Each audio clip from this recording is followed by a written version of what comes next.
तो ओम नमः शिवाय, हर हर महादेव सभी को। तो फ़िलहाल हम ये बात करने वाले हैं कि आप किस तरीके से अपने यूट्यूब से जो सब्सक्राइबर काउंट्स है उसे हाइड कर सकते हो। पहली बात मैं ही बता देता हूँ, तो तुम यूट्यूब से अपने सब्सक्राइबर काउंट हाइड नहीं कर सकते। अब तुम कहोगे कि पहले तो कर सकते थे, ऑफ कोर्स पहले कर सकते थे, बट अब नहीं कर सकते। उसका रीज़न ये है, यूट्यूब ने अपने टर्म एंड कंडीशन पॉलिसीज़ में थोड़ा सा चेंज किया है। अब मैं उसका रीज़न बताता हूँ क्यों किया है। देखिए, कोई भी यूट्यूबर क्या करता था पहले, रैंडमली किसी के चैनल से, जैसे किसने चैनल पे वीडियो बनाई पूरी, उसके चैनल से कंटेंट उठाता था, उसमें थोड़ा सा एडिट करता था और उस कंटेंट को directly as it is copy और पेस्ट कर देता था। प्रॉब्लम क्या आई इस कॉपी और पेस्ट की वजह से? इसकी वजह से क्या हुआ कि कंटेंट चोरी होना शुरू हो गया, कॉपीराइट स्ट्रीक कम पड़ने लगी और इसकी वजह से कंटेंट क्रिएटर्स को बहुत ज़्यादा लॉस होने लगा। आपने नॉर्मली कोई एक चैनल होगा जिस पे कुछ लोगों ने कुछ वीडियोस अपलोड कर रखी होंगी जो कि किसी comedy, stand up comedy show की होगी, या तो फिर किसी पिक्चर का एक सीन हो गया तो पूरी पिक्चर ही हो जाएगी, और उसके नीचे एक चैनल का नाम लिखा होगा। जो चैनल, जो नाम लिखा है नीचे, वो किसी और का है। राइट नाउ समझ के चलिए कि मेरा चैनल है एल्फी वैलेंटाइन, और मैंने अभी सब्सक्राइबर काउंट अपना हाइड कर रखा है फॉर ऑब्वियस रीज़न, ठीक है। बट कोई एक रैंडम बंदा जो है वो भी मेरे चैनल को देखता है और वो एग्जैक्ट चैनल, एग्जैक्ट लोगो बना लेता है और उस पर लिख लेता है नाउ ही इज़ एल्फी वैलेंटाइन। अब क्या होता है, वो बंदा जो है वो मेरे चैनल की वीडियोस उठाता है, अपने चैनल पर डालता है। मैं रैंडमली उसके ऊपर कॉपीराइट स्ट्रीक लगा सकता हूँ, बट जो सब्सक्राइबर काउंट बढ़ रहा है वो उसके ज़्यादा बढ़ेंगे मेरे, मुझसे रैंडमली। अब यूट्यूब के ऊपर कुछ बोट्स भी आने शुरू हो गए हैं। कुछ लोग हैं जो कुछ अकाउंट्स का यूज़ करते हैं, बोट अकाउंट्स का, और उन बोट अकाउंट्स को बेसिकली फॉलो करवाते हैं। ये एल्गोरिदम कैसे काम करती है मैं आपको ये भी समझाता हूँ। देखिए, जब आप ऐसी साइट्स पर अपने अकाउंट्स डिटेल डालते हैं तो ये क्या करता है, ये आपको रिडायरेक्ट करता है एक ऐप पर। बिंजो विंजो इस तरह का कोई ऐप होता है, ये उनसे अच्छी कमीशन लेता है। और वहाँ पर ये जो आपका अकाउंट है, ठीक है, वहाँ पर आपको दो ऑप्शन मिलते हैं। एक मिलता है अपना अकाउंट चलाने का, कि आप अपना अकाउंट इसमें दे सकते हैं। दूसरा ऑप्शन होता है आपके पास कि आप जो है इनसे थोड़े इन्हें पे करके अपने सब्सक्राइबर बढ़वा सकते हैं। अब इसमें प्रॉब्लम क्या आती है, ये फ्लटर हो रहा है। फ्लटर का मतलब डार्क एंटिटी होता है आसपास, या कोई एंटिटी का मतलब, देखिए अगर आपके आसपास कोई पावरफुल एंटिटी है, डार्क नहीं कहूँगा, पावरफुल एंटिटी है, तो कैमरे में फ्लटर शुरू हो जाते हैं। मेरा बिल्कुल नया फ़ोन है भाई, 2 महीने हुए लिए हुए, पॉसिबल ही नहीं है इस तरीके का फ्लटर होना। फ़िलहाल लाइट भी इतनी यहाँ तेज़ नहीं है, तो भाई लगता है देविक शक्ति आसपास है मेरे। हाँ, तो समझो ये लोग क्या करते हैं, जो इस सब का यूज़ करते हैं अकाउंट्स का, अब ये उन अकाउंट से फॉलो करवाते हैं। सेम चीज़ पहले इंस्टाग्राम पर शुरू होती थी, पर जैसे कि यूट्यूब ने सबको ऑप्शन दिया कि आप, हर आदमी रिकॉर्डिंग कर सकता है, वीडियो बना सकता है, तो बच्चों ने वीडियो बनानी शुरू की। इससे जो बोट्स का, जिनका बिज़नेस था, उनका बिज़नेस थोड़ा सा बढ़ गया। वो बोट अकाउंट्स इस तरीके से फॉलो करवाने लगे हैं इसी चीज़ को कम करने के लिए, ताकि बोट अकाउंट्स ज़्यादा ना बढ़ पाएँ। समझ रहे हो? अगर आपके चैनल पर बोट्स अकाउंट की फॉलोइंग है तो सिंपली एक बात समझ लीजिए, आपका चैनल कभी ज़िंदगी में ग्रो नहीं कर पाएगा, कभी भी नहीं ग्रो कर पाएगा।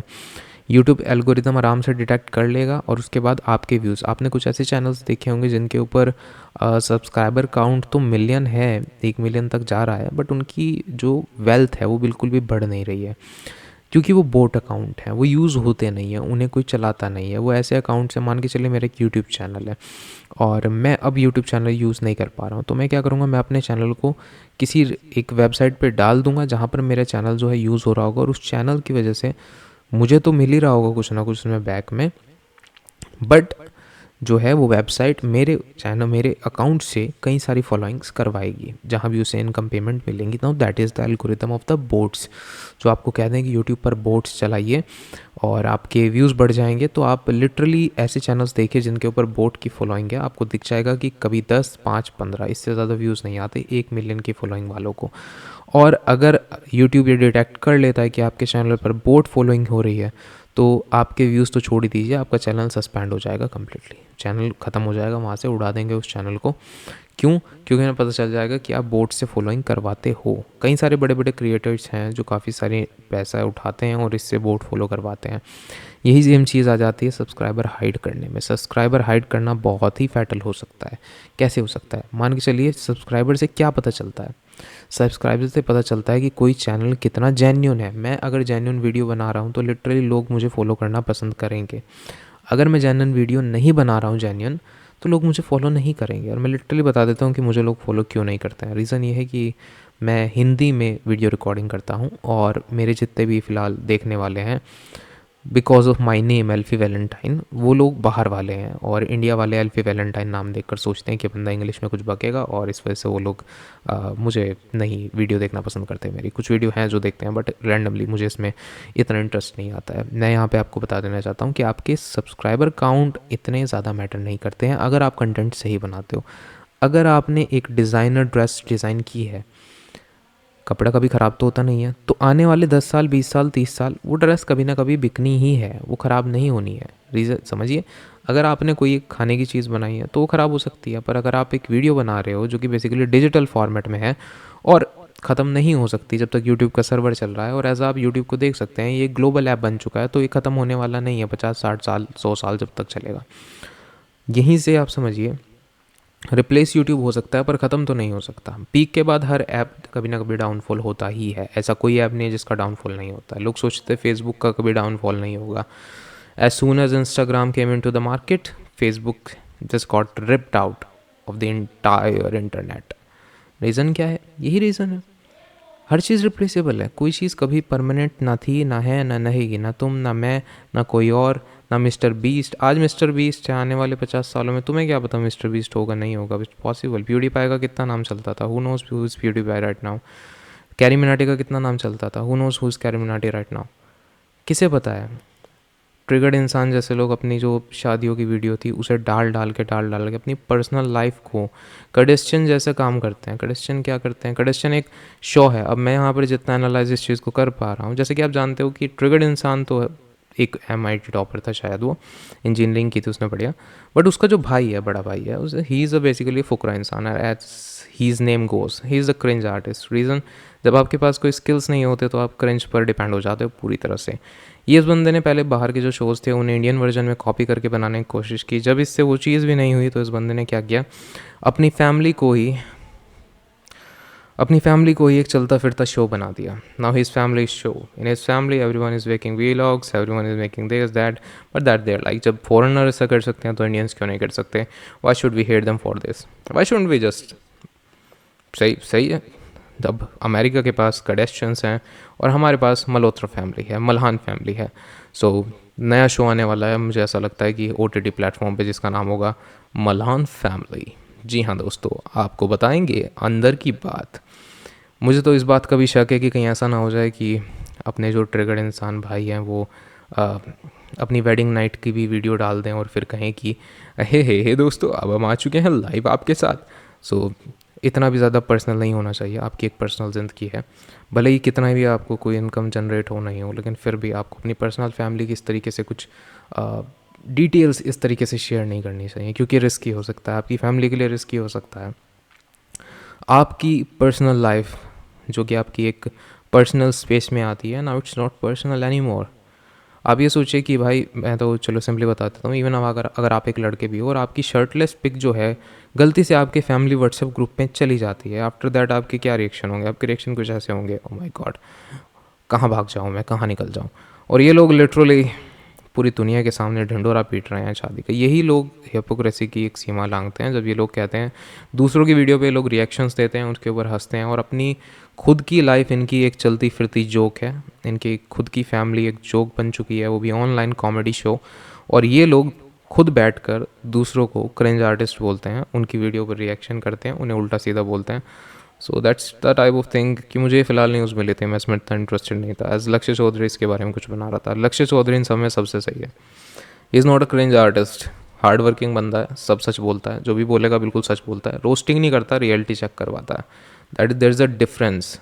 अगर हमारा सिस्टम थोड़ा सही होता तो आज लिटरली मैं तो बताता हूँ, लक्ष्य चौधरी के 30-40 मिलियन पार होते हैं। अगर हमारे देश में सही लोग होते हैं, सही चीज़ को सपोर्ट करने वाले होते, तो उन्हें पता होता कि लक्ष्य चौधरी का कंटेंट हेट वाला नहीं है, और हर चीज़ आपके हिसाब से नहीं हो सकती। हर चीज़ ये नहीं हो सकती कि आप AI पे सर्च करते हो, आप गूगल पे सर्च करो ये करना सही है क्या, एंड गूगल आपको सीधा जवाब देगा, हाँ बिल्कुल सही है, आप कर सकते हैं। There are thousands of website which are saying ऐसा हो सकता है, and there are 5000 of website जो ऐसा कह रही हैं वो नहीं हो सकता। लेकिन आप उन 1000 वेबसाइट्स को दिखाएगा गूगल आपको, वाई? बिकॉज ये आपको वो बताना चाहते हैं जो आप जानना चाहते हैं। आप किसी ज्योतिषी के पास जाते हैं, वो आपको सच थोड़ी बताएगा। कि आपकी दुर्घटना होने वाली है 2 दिन बाद, वो आपको यही तो बताएगा कि आपके साथ अच्छा होगा, हर चीज़ अच्छी होगी। वाई? आप खुश तो सामने वाली कंपनी खुश, and that's the procedure of these companies. Same as that, आप खुश तो वो खुश। यही चीज़ हमारी ज़िंदगी में भी काम करती है। गूगल हमें वो दिखाता है जो हम देखना चाहते हैं, पर यही चीज़ को अगर आप एआई पे जाकर पूछिए तो एआई क्या है, आपको सीधा ना जवाब देगा। No, that's not physical, that's not practically possible, और आपको ऐसा नहीं करना चाहिए। That's why I support more AI than the Google search. But Google search का सेपरेट वर्क है, एआई का सेपरेट वर्क है, दोनों को आप कंबाइन नहीं कर सकते, दोनों डिफरेंट है। AI is like assistant and the Google is like basically, Google क्या है, एक शोकेस है जो आपको हर चीज़ दिखा रहा है एक के बाद एक बुक की तरह है। और एआई एक इस तरीके से है कि एआई आपको रैंडमली हर वो चीज़ सेलेक्ट करके दे रहा है जो आप देखना चाहते हैं। ऐसा आप ऐसे समझ सकते हैं कि जैसे कि पहले क्या होता था, लोगों को स्टैक ओवरफ्लो में काफ़ी सर्चेस करनी पड़ती थी। मान के चलिए I have a doubt in programming language, मैं कुछ अपना प्रोग्राम लिख रहा हूँ and I have some kind of, उसमें मेरा एरर आ रहा है और मुझे नहीं पता चल रहा है कि वो एरर क्या है। अब मैं क्या करूँगा, मैं उस चीज़ को सीधा या तो स्टैक ओवरफ्लो पे जाके सेम क्वेश्चन ढूंढूंगा कि किसी और का नहीं आया, या तो मैं क्या करूँगा, उस पूरे क्वेश्चन को उठा के ही स्टैक ओवरफ्लो पे डाल दूंगा। अब वहाँ पे कुछ वैसे बुद्धिजीवी होंगे जो मुझे उसके बारे में जवाब देंगे। अब वो जो मुझे जवाब देंगे, मैं उसी जवाब को उठाऊंगा और फिर उससे पता चलेगा मुझे, अच्छा इस काम को मैं ऐसे भी कर सकता हूँ। But right now what I have to do is I need to just cut the program from that there and just paste in the ChatGPT, and the ChatGPT will simply tell me what's the problem, what's the error, if any error. And also ChatGPT can also generate and clear and debug that code for me, and also explain the error to me, what's the error in that code. So ये भी एक अच्छी चीज़ हो गई है। AI आपको replace नहीं कर सकता, मैं आज भी कह देता हूँ। एज अ AI मैं AI को इतना तो बता सकता हूँ तुम्हें AI के बारे में। AI का काम क्या होता है, जो करंट डाटा है उसे प्रोसेस करना, उसे क्लीन करना और उसे आपको प्रोवाइड करना। एआई क्या कर रहा है, जनरेट नहीं कर रहा है, एआई क्लीन कर रहा है और आपको प्रोवाइड कर रहा है। That's the work of AI. AI का काम है कि वो उस डाटा को वहाँ से क्लीन करे, अच्छे से क्लीन कर देगा। क्लीन करने के बाद आपकी टर्म में आपको एक्सप्रेस कैसे करना है, समझाना कैसे है, वैसे जैसे कि आप एक ह्यूमन से बात कर रहे हो। That's how it work. Now when it generate the image, ये क्या करता है, अलग अलग जगहों से डाटा उठाता है, पिक्सल्स जो एक क्रिएट करता है, ये इंटरनेट से इसके डाटाबेस से इमेजेस उठाता है, उन इमेजेस को देखता है, अच्छा मैं इस इमेजेस में क्या ऐड कर सकता हूँ। Then the algorithm start working, और ये इस चीज़ को क्रिएट करता है आपके लिए, एक इमेज जनरेट करता है पिक्सल बाय पिक्सल। उस पिक्सल इमेज में कुछ छोटी मोटी गलती भी होती हैं, इसलिए आपने देखा होगा कि जो एआई से इमेज बनती हैं वो एकदम से डिफरेंट नहीं होती हैं। आपको लगेगा कि ये रैंडम बंदा कोई एक पिक्चर, जैसे कि नॉर्मल पिक्चर वेब से उठाई और उसके ऊपर उसमें से अलग अलग पिक्चर्स में से किरदार उठा के उन्हें फिर एक पिक्सल में जनरेट करना।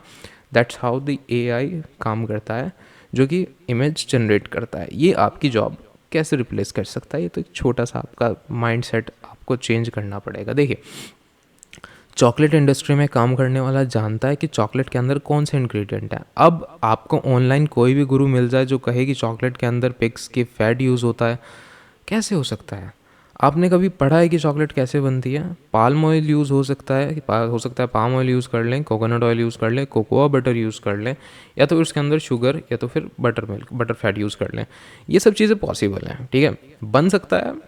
देखिए, फैट, पिग के अंदर भी जो फैट होता है, मीट से एक फ़ैट तैयार होता है, समझते हैं। हम भी जो फैट स्टोर करते हैं, जब कोई मान के चलिए, जब आपने कभी सुना होगा कुछ बर्न केसेस सुने होंगे, कोई जानवर को जब आप पकाते हैं तो उसकी बॉडी से एक अजीब सा ऑयल निकलता है। What is that oil? हमारी बॉडी फैट स्टोर करती है, और फैट जो स्टोर होता है वो, अगर आप उस फैट को थोड़ा सा गर्म करें तो वो फैट अच्छी खासी गर्मी में पिघल जाता है, और पिघल के क्या बनता है, लिक्विड फॉर्म में आ जाता है। समझ रहे हो, सॉलिड फैट लिक्विड फॉर्म में आ जाता है, उसके अंदर से इंप्योरिटीज निकाल दो तो वो फैट होता है। फैट लिक्विड फॉर्म में ही होता है, ऑयल टाइप फॉर्म में होता है। जैसे कि घी होता है, घी क्या होता है, प्योर फैट होता है। घी के अंदर होता है विटामिन ए, जिसे कि हम रेटिनॉल भी बोलते हैं, और ये रेटिनॉल को हम जब अलग से निकाल लेते हैं तो इसे हम फेस पे भी लगाते हैं, और इसी चीज़ को हम कहते हैं विटामिन ए। विटामिन ए हमारी आंखों की रोशनी बढ़ाता है। अब अगर बहुत ज़्यादा हो जाए तो हेल्यूसिनेशंस हो सकती हैं, ब्रेन डिसऑर्डर्स भी हो सकते हैं अगर विटामिन ए ज़्यादा हो जाए तो। विटामिन ए का सबसे बड़ा सोर्स बेसिकली घी ही होता है। अब वीगन लोग इस चीज़ को कितना भी नेगलेक्ट कर लें, बट घी से ज़्यादा पावरफुल विटामिन ए का सोर्स कुछ है ही नहीं। या तो आपको विटामिन ए के फिर अलग से टैबलेट्स लेने पड़ेंगे, और विटामिन ए बहुत ज़रूरी है। तो इसी के साथ मैं इस वीडियो को, मुझे लगता है कि मैंने आपको काफ़ी इन्फॉर्मेशन दे दी है। मैंने ये बता दिया है कि यूट्यूब ने सब्सक्राइबर काउंट क्यों हाइड करने बंद किए थे। मैंने आपको ये अच्छे से बता दिया। मैं इसका एक आपको एग्जांपल भी देता हूँ। हमारे कॉलेज में एक लड़का था जिसने सब्सक्राइबर काउंट हाइड कर रखे थे और लिख रखा था वहाँ पर 75K। अब उसकी वीडियो देखने के बाद मैंने देखा कि वीडियो पर व्यूज़ तो 3-4 और बंदे के सब्सक्राइबर 75K। खैर अब उसके 20K सब्सक्राइबर हैं। वो एक क्रिंज आर्टिस्ट है और क्रिंज वाले चैनल बनाता है। मेरा एक दोस्त भी है जो बेचारा कोमा में पड़ा था, क्योंकि उसने रैट पिस पी लिया था, जैसे कि हम शुद्ध भाषा में बोलते हैं चूहे का मूत। चूहे का मूत नहीं, ऐसा नहीं है कि उसने किसी के याद में चूहे का मूत पी लिया था ऐसे ड्रिंक बना के, नहीं। वो कहीं पे कुछ खाने गया था, समहाउ उसके जूस या ड्रिंक या फूड में किसी ने उसे चूहे का जो है यूरिन दे दिया था और उसकी वजह से उसकी इम्यूनिटी डिसऑर्डर हो गया। उसके ब्रेन में स्वेलिंग आ गई, गला ख़राब हो गया, तो उसके गले में रोड डली, वो ठीक से बोल नहीं पाता है। पर फिर भी बहुत भला इंसान है। अपने टाइम में वो बहुत ग्लोरियस था। मतलब वो हमारे स्कूल में था तो वहाँ पर मिस्टर फेयरवेल बना था। जिस कॉलेज में गया वहाँ मिस्टर फ्रेशर, फिर वहाँ का मिस्टर फेयरवेल। तुम्हारा भाई, मैं तुम्हें अपनी बात बताता हूँ, मैं फर्स्ट राउंड में ही बाहर हो गया था मिस्टर फ्रेशर के। जी, झूठ क्या बोलना। तो वही कहूँगा मैं भाई, किसी भी चीज़ से डरो मत। रक्षा करने वाले महादेव, ज़िंदगी बेखौफ देने वाले महादेव, पैसा बहुत। इन चीज़ों को याद रखो और हर हर महादेव बोलते रहो, नाम लेते रहो, चैनल बनाते रहो, वीडियो बनाते रहो। टेंशन मत लो, इनसिक्योर मत हो। कोई ऐसी बात नहीं है, आज नहीं चली, कल नहीं चली, परसों नहीं चली, ज़िंदगी है। और ना भी चले, ना भी चले, कुछ कमी थोड़ी आ जाएगी। ये सोचिए कि आप अच्छे हैं, अच्छी खासी अपनी ज़िंदगी जी रहे हैं। बहुत कुछ दिया है ऊपर वाले ने, बहुत दिया है। जितना औकात नहीं थी हम लोगों की, उससे ज़्यादा ही हमें उन्होंने दिया है। तो हमें इस बात का उनसे शुक्रगुजार होना चाहिए। और अगर ये चीज़ हमारे किस्मत में नहीं है तो फिर हम कितनी मेहनत कर लें, ये चीज़ हमारी किस्मत में नहीं आने वाली है। और फेमस होकर भी इंसान कुछ खास नहीं करने वाला है। देखिए, फेमस होकर भी कुछ मिलने वाला है नहीं। और फेमस बहुत लोग हो चुके हैं, 1-1 मिलियन वाले हज़ारों लोग घूमते हैं। 11-11 साल के बच्चों के 1-1 मिलियन सब्सक्राइबर हैं। तो इसमें कोई शेम होने की बात नहीं है। पर फिर बात वही आती है कि आप अपनी ज़िंदगी में कितने काबिल हैं, आपने अपनी ज़िंदगी में क्या अचीवमेंट की है। That's what is important basically. आपने अपनी लाइफ में क्या अचीव किया है, ये इंपॉर्टेंट है। क्या स्किल्स डेवलप किए हैं आपने। आप सोचिए, आप एक कलाकार हैं, आप आर्ट बना सकते हैं, कोई अच्छी सी प्यारी सी खूबसूरत चित्र बना सकते हैं। आप अपने सामने जो देख रहे हैं, जो आपकी कल्पना है, आप उसे उतार सकते हैं। आप जिनसे प्यार करते हैं, आप उनकी हूबहू चित्र को एक पेपर पर उतार सकते हैं, अपनी भावनाओं को एक्सप्रेस कर सकते हैं। तो आप, मेरी नज़रों में तो आप सबसे बड़े सेलिब्रिटी हुए, मेरी नज़रों में तो आप बहुत फेमस हुए। आप फेमस हो because you are inspiration of someone. You have did something in your life that become the inspiration for someone. So for that reason you are special. मेरे लिए तो तुम भाई बहुत स्पेशल हो। सेम एज दैट, तुमने अपनी लाइफ में किसी की मदद की, तुमने किसी जानवर को देखा, तुम हर को मदद नहीं कर सकते थे लेकिन तुमने मदद की, तुम हीरो बन गए, तुम फेमस हो, तुम बेस्ट इन्फ्लुएंसर हो। तुम, जवाब नहीं है तुम्हारा। सेम एज दैट, तुमने कुछ काम नया सीखा, तुम गिटार बजा लेते हो, तुम अपने कहीं फैमिली फंक्शन में जाते हो तो वहाँ 4-5 लोग बैठे हैं और तुम एक गिटार प्ले कर रहे हो। Now you are the basically spotlight तुम्हारे ऊपर है, यू आर ब्रिलियंट। सोच के देखो, हम लोग हर चीज़ में खुद को कंपेयर करते हैं, दूसरों से कंपेयर करते हैं, चीज़ों में कंपेयर करते हैं, करियर में कंपेयर करते हैं, हर चीज़ में कंपेयर करते हैं। बट उनकी लाइफ तो अलग है और तुम्हारी लाइफ अलग है, मेरी लाइफ अलग है, हम सबकी लाइफ अलग है। We all have different life goals. अगर हर आदमी की प्लानिंग उसके हिसाब से चलती, उसके हिसाब से ना चलती, तो तुम्हें क्या लगता है अब तक का हम कहाँ पहुँच जाते। हर आदमी इंजीनियर होता, हर आदमी डॉक्टर होता, हर आदमी लॉयर होता। क्यों? सबके माँ बाप ने तो यही प्लानिंग की थी, ऐसी फोर्स किया था सबको। बट कटाने पर किस्मत बनाने वाले महादेव, तो ज़िंदगी बेखौफ। किस्मत तो हमारे हाथ में है ही नहीं। हम क्या कर सकते हैं? हम सिर्फ युद्ध कर सकते हैं, हम सिर्फ लड़ सकते हैं, ठीक है, सर्वाइव कर सकते हैं, सर्वाइव कर रहे हैं, हम जीत रहे हैं, ये कर सकते हैं, ताकतवर बन सकते हैं, युद्ध कर सकते हैं। जीतना हारना तो हमारे हाथ में ना था, ना है, ना कभी होगा। कौन जीत जाए कैसे पता। हो सकता है कि तुम्हारे पैर में पत्थर लग जाए, तुम बिल्कुल 99 पे हो, सांप काट जाए, कुछ नहीं पता चलता। और हो सकता है कि तुम 99 पे नहीं हो, तुम आराम से पहुँचे 9 पे और सीधे सीढ़ी चढ़ गए ऊपर। ये भी हो सकता है। सीढ़ी तो सीधी चढ़ती है ना, एक स्नैक और लैडर में कुछ सीढ़ियाँ होती हैं। अब ये जो सीढ़ियाँ हैं, ये आपकी अपॉर्चुनिटीज़ हैं। You have to just grab that one opportunity. ये तुम्हारी लाइफ है। Why you want to be one single boring person when you can change it, when you can rebuild it? एक बार हार गए, गिर गए, चोट लग गई, that's perfect। क्या हो गया उससे? अरे मर थोड़ी गए, खड़े हो सकते हो दोबारा। एक बात बताओ, एक ग्लास है, ग्लास नीचे गिर गया, टूट गया, ये तो भरोसा समझो, भरोसा वो जुड़ेगा नहीं कभी भी। लेकिन तुम ग्लास थोड़ी हो जो तुम टूट गए या तुम जुड़ नहीं सकते या तुम ऐसी सिचुएशन में आ गए हो। भाई लंगड़े मैराथन में भाग रहे हैं, टुंडे जो हैं तीरंदाजी कर रहे हैं, अंधे जो हैं वो लोग क्या नाम पता नहीं क्या क्या कर रहे हैं। तो मैं तुम्हें बता रहा हूँ लिटरली ऐसी फील्ड में ऐसे लोग काम कर रहे हैं। मैं देख रहा था किसी के हाथ नहीं है तो वो पैरों से तीर चला रही थी एक लड़की, और तो ऐसा होता है, समझ रहे हो। तो कुछ भी हो सकता है ना। एकलव्य का अंगूठा नहीं था फिर भी उसने तीरंदाज तो वो बना, है ना। उसका अंगूठा चालबाजी में ले लिया था, किस लिए, अंगूठा नहीं होगा तो तीर नहीं चला पाएगा, उसने फिर भी चला दिया और पर सबसे बड़ा तीरंदाज बना। उसके बाद पंचध्वज भी थे, बारबरिक थे। बारबरिक क्या कर सकते थे, बारबरिक को महाकाली का वरदान था, एक तीर में जितनी भी पूरी महाभारत यूँ ख़त्म हो जाती, एक तीर में सब साफ थे, सब साफ, सब साफ। कितनी तीरंदाजी, कितने धनुधारी, महाकाली का वरदान था, कुछ भी नहीं हो सकता था। महाकाली के वरदान को कोई नहीं काट सकता था, कोई भी नहीं काट सकता था, खुद श्री कृष्ण भी नहीं काट सकते थे। लेकिन श्री कृष्ण जी ने क्या किया था, श्री कृष्ण जी ने वहाँ पे दिमाग लगाया था और बारबरिक को छल से हराया था। बारबरिक को हराया नहीं जा सकता था, कर्ण का कवच काटा नहीं जा सकता था। तुम्हें बताऊं, सुदर्शन चक्र जो कर्ण था उसका कवच नहीं काट सकता था, नहीं काट सकते थे वो। रीज़न क्या था, असल में पहले एक राक्षस था जिसने ब्रह्मा से 100 कवचों का वरदान लिया था। अब वो जो 100 कवच थे, अब उस पर जब सुदर्शन चक्र चला तो सुदर्शन चक्र ने 99 कवच काट दिए, 99 कवच काट दिए, 100 में से एक कवच रह गया। वो कवच अगले जन्म में वही जो राक्षस था वो कर्ण बन के उसने जन्म लिया और उसके पास वो कवच था जो उसे सूर्य देव ने दिया था। और ये जो कवच था ये सुदर्शन चक्र को रोकने की क्षमता रखता था। सुदर्शन चक्र को कई लोगों ने रोका है। सबसे पहले सुदर्शन चक्र को रोकने वाले थे वीरभद्र। वीरभद्र ने सुदर्शन चक्र को पूरी तरह से समाप्त कर दिया था, निगल गए थे, खा लिया था उसे। तो वीरभद्र महादेव की ऐसी एंटिटी है। एक नाटक चलता था जिसमें था शनिदेव का नाटक था, उसमें ये दिखाया था कि शनिदेव ने वीरभद्र को हरा दिया। वीरभद्र जो थे उन्होंने सुदर्शन चक्र खा लिया था। उनके अलावा जो हनुमान जी थे उन्होंने सुदर्शन चक्र को रोका था।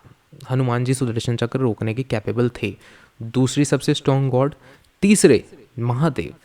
सिंपल सी बात है, वो कहते हैं ना कि 5 अश्वनी रथ, उनके ऊपर 5 महारथी, एक नारायणी सेना। और ये जो सीन है ये महादेव के अतिरिक्त किसी को भी भयभीत कर सकता है। व्हेन ही सेड दैट, उसका मतलब वो ही था जो दक्ष ने कहा, वो बात यही थी। दक्ष बता रहा था कि ये जो दृश्य है ये महादेव के अतिरिक्त किसी को भी भयभीत कर सकता है। एक रथ जिसके ऊपर श्री कृष्ण बैठे हों, एक रथ जिसके पीछे जो महारथी अर्जुन हो, वही रथ जिसके ऊपर हनुमान बैठे हों खुद। भाई साहब सोच के तो देखो। और उसके सामने भी कर्ण जो था काफ़ी लड़े थे। कर्ण बहुत पावरफुल वॉरियर थे, किस्मत ख़राब थी इसलिए हार गए, वरना जीत तो थी। मतलब ये मान के चलो कि अगर कर्ण सिर्फ अकेला पूरे कौरवों से लड़ जाते, जिसमें कि शायद भीष्म पितामह भी थे, जिसमें द्रोणाचार्य भी थे और अश्वत्थामा भी थे, तब भी वो जीत जाते, तब भी वो जीत जाते। एनालाइज के हिसाब से आराम से जीत जाते। कर्ण के पास एक हथियार, एक वेपन था, पाशुपटास अस्त्र। उससे क्या करता था, आग निकलती थी, एक बार चल जाता था तो फिर उसे रोका नहीं जा सकता, तो उसे कोई नहीं रोक सकता था। उसे सिर्फ उसके लिए जो श्री कृष्ण थे उन्होंने अर्जुन का रथ भी मोड़ लिया था, पीछे घुमा के वापस ले गए थे। क्यों, वो रुकता ही नहीं था। वो ऐसा अस्त्र था, वो चलता ही रहता था, चलता था तो चलता ही रहता था, कभी रुकेगा ही नहीं। चक्कर है तो चल रहा है, आग बरस रही है, वो रुकेगा ही नहीं कभी। महाभारत छोड़ो भाई, तुम उधर से पूरी सेना, अगर पांडव जीते थे तो सिर्फ एक ही चीज़ की वजह से, वो था कि भैया वो सुदर्शन चक्र के नीचे थे, बस। That is the reason why they win, that is the single reason why they win. सामने की जो सेना थी उसमें 3 लोग थे, 4 लोग थे, और चारों को तुम लगा लो। कर्ण अकेले 5 जो पांडव थे उन्हें हराने का बल रखते थे, हरा भी चुके हैं कई बार, सबको कितनी बार हराया पता भी नहीं। उनके अलावा द्रोणाचार्य अमर थे भाई, उन्हें भी कोई नहीं हरा सकता था। उन्हें तो वरदान था, इच्छा मृत्यु का वरदान। भीष्म पितामह, कोई भी नहीं हरा सकता उन्हें। अगले थे अश्वत्थामा, अमर था भाई, कोई भी नहीं हरा सकता। इन 4 लोग को तो कोई हरा ही नहीं सकता था। अब बता दो तुम, तो समझ के चलो भाई सुदर्शन चक्र के नीचे रहने की वजह से पांडवों की जीत हुई थी। इसीलिए थोड़ा भक्ति डिवोशन कर ले करो। अब भक्ति डिवोशन का फ़ायदा क्या होता है, तुम लक्ष्य से दूर रहते हो, सक्सेसफुल नहीं हो तुम लाइफ में, पर बुरी आदतों में भी तो नहीं पड़े हो। ये कहना चाहता हूँ मैं। तुम अभी सक्सेस नहीं है तुम्हारे पास, तुम अभी उतने काबिल नहीं हो। लेकिन गलत काम भी तो नहीं कर रहे हो, ड्रग्स नहीं कर रहे हो, स्मोकिंग नहीं कर रहे हो, ये लड़कीबाजी नहीं कर रहे हो, तुम इन तीनों चीज़ों से परे हो, सेल्वेशन में अपनी ज़िंदगी जीते हो, तो तुम एक सक्सेसफुल इंसान हो अभी से ही। तुम ये चीज़ें नहीं कर रहे हो तो तुम सक्सेसफुल हो। तुम एक्सरसाइज कर रहे हो, अपनी बॉडी पे ध्यान दे रहे हो, तुम हर दिन प्रोग्रेस कर रहे हो, रूटीन्स बना रहे हो और उन्हें मान भी रहे हो, तो तुम सक्सेस हासिल कर रहे हो। धीरे धीरे धीरे धीरे धीरे धीरे सक्सेस हासिल होगी, ऐसे नहीं होगा एकदम से मिल जाएगी। Success is not a one day game. ऐसा नहीं है कि तुमने 1 साल 2 साल 3 साल, मैंने देखा 10-10 साल लोग वीडियो बनाते हैं। नवाजुद्दीन सिद्दीकी 10 साल तक कोशिश करता रहा एक्टिंग में आने की, कहीं मौका नहीं मिला। आज जो बड़े बड़े एंटरप्रेन्योर्स हैं, ये अपने प्रोडक्ट्स लेकर भटके हैं, दर दर ठोकरें खाई हैं इन्होंने। जैसे कि कोई सेल्समैन होता है, नहीं चाहिए भाई आगे निकल आगे निकल, आगे चल, तेरा आइडिया नहीं चाहिए, चल आगे चल। इस तरह की ज़िल्लत झेलने के बाद आज वो एक सीईओ की चेयर पे बैठे हैं। और हम क्या सोचते हैं, हम तुम सोचते हैं कि भैया हमें तो सब कुछ मिल जाए। एक गरीब आदमी गरीब इसलिए नहीं है कि उसकी किस्मत ख़राब है, गरीब आदमी इसलिए गरीब है क्योंकि वो मानसिक तौर से समझ चुका है कि हाँ भाई मेरी ज़िंदगी तो गरीबी में ही कटने वाली है। एक अनस्किल्ड आदमी, एक ड्रगिस्ट आदमी इसलिए उस स्टेज पर नहीं है कि वो उस स्टेज पर रहना चाहता है या गॉड उसे वहाँ पर डाल रहे हैं। Reason is that because he choose to stay on that path, he choose to stay there. बाहर धूप आ रही है, right, I choose to stay here, I choose to stay in this state.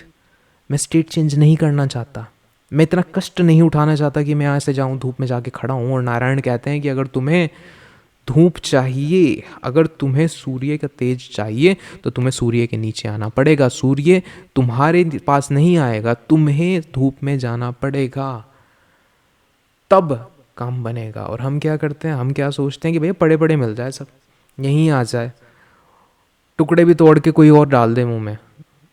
ऐसा नहीं हो सकता है। You have to do it yourself. Why you need a servant.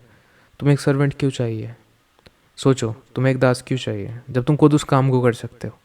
भाई तुम अपनी खुद की एक चाय नहीं बना सकते, उसके लिए तुम किसी पर निर्धारित हो जाओ, आश्रित हो जाओ, तो भाई तुम क्या सक्सेस की तरफ चलोगे।